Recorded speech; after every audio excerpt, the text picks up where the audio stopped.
Despite political polarization in this country exploding to new levels ahead of next year's presidential election, our next guest is encouraging people not to necessarily avoid arguments, but instead seek them out as the lifeblood of democracy and the only surefire way to establish the truth.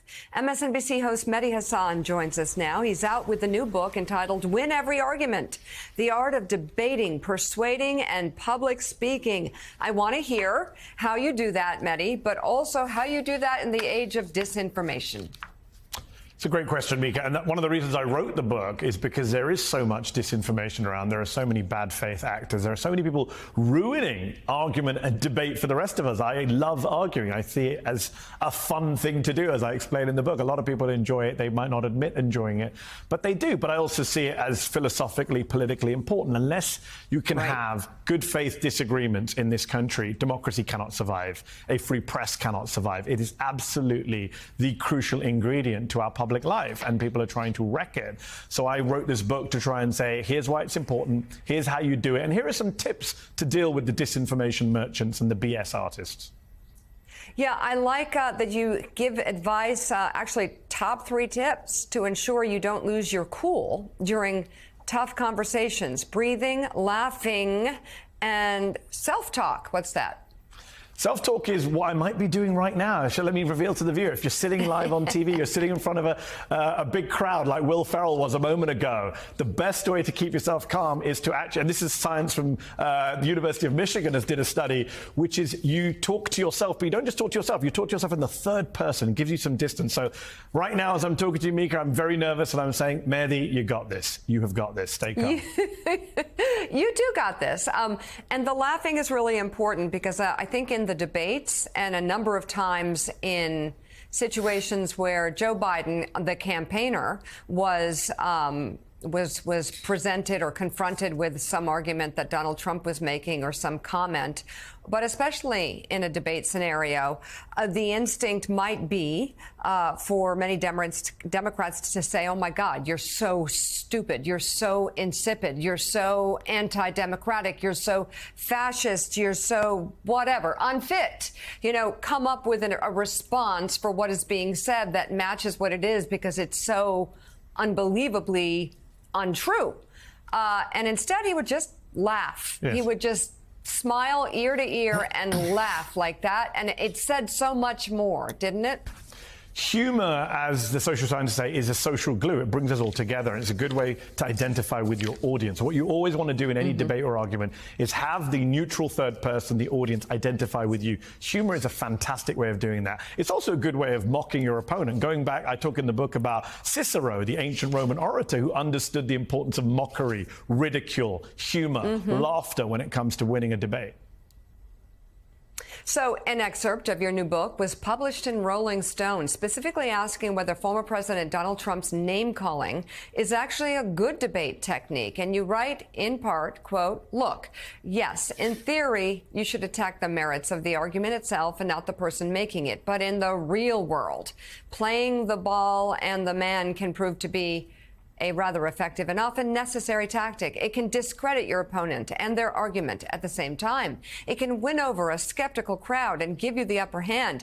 And I'll let you into a little well-kept secret. It's not necessarily a fallacious argument either. The inconvenient truth is that to win any argument, and especially to win over a skeptical or divided audience, you need to establish your own authority and expertise while challenging your opponents.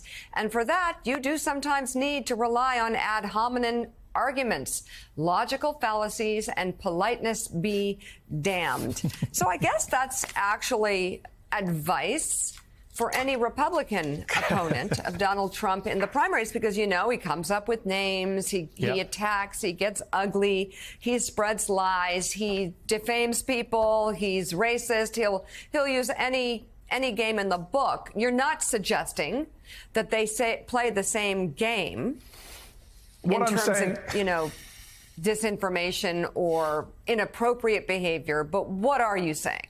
So what I'm saying is that Donald Trump is not the best example of the case for ad hominems. I use them as a point of order, which is people say, ad hominems are bad.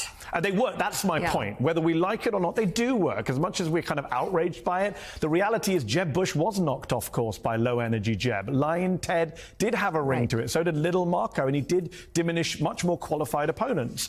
And I'm saying in the book that there are different types of ad hominem. Donald Trump is the master of the abusive ad hominem. But there are other ad hominems like the tu quoque, when you say to your opponent, hold on, you don't follow what you say. You don't practice what you preach. You're a hypocrite. I think that's a valid point to bring up in a debate if your opponent is not sticking to the principles they claim to be spreading. So I'm saying in the book, you need to challenge your opponent's credibility in order to challenge their arguments. Considering the effectiveness of his nicknames, it's surprising he's walked away from Meatball Ron this quickly. So you say in your piece there are a couple of time-tested techniques to win an argument, and perhaps if we had more time, you and I could get into it right here and now to see who would get the best of it. My money's on you.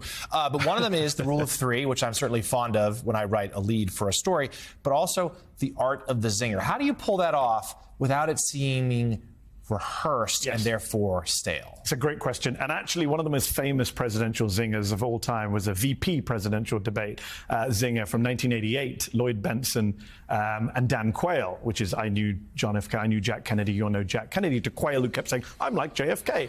And when I writing the book, I didn't actually know this, Jonathan. You probably knew this, but looking into the history of that, Bentsen didn't come up with that on the spot, of course. And in fact, an aide, a former congressman who watched the Quayle videos, saw the line about JFK.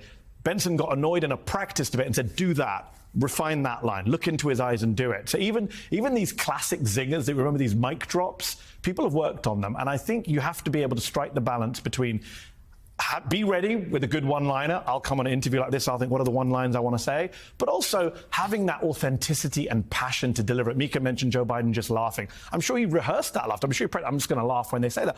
But when Biden does it, there's an authenticity to it. So it's walking that fine line between practice, preparation, and spontaneity and passion. You also write that a good way to win the argument is to end it well. And sometimes that's to leave an audience wanting more. That's impossible on a 4-hour morning show. But in terms of the context of an argument... You do it every day. People are setting their clocks for the next morning. They get their fill. In times of winning an argument, though, what does that mean? How do you go off on a high note and want them still think, I wish he was still going? So I think that what you really have to do is not stop abruptly. You know, one of the things I found, Jonathan, I'm sure you've been to a presentation or a lecture where it ends with, "Thank you for joining me. That's all I have to say. I'm out of time now." Don't do that. You've got to actually escalate at the end. You've got to actually, people, there's a line in the book, a quote out there, that people won't remember what you said, but they'll remember how you made them feel. You want them to leave that TV studio, that auditorium, that conference room, thinking, wow, that person, they got through to me. So I talk a lot in the book about appealing to people's hearts. Too often in debates, especially liberals, progressives, it's all about facts and figures. That's not how you win an argument. That's not how you convince people. You appeal to the heart, not just to the head. So it's an emotional appeal, a story, a personal anecdote. That often is the best way to go. All right. The new book is entitled Win Every Argument, The Art of Debating, Persuading, and Public Speaking. And the Mehdi Hasan Show airs Sundays at 8 p.m. on MSNBC, 8 p.m. Eastern, and Tuesdays on Peacock. Mehdi Hasan, thank you so much for coming back on the show this morning. We appreciate it. Thanks.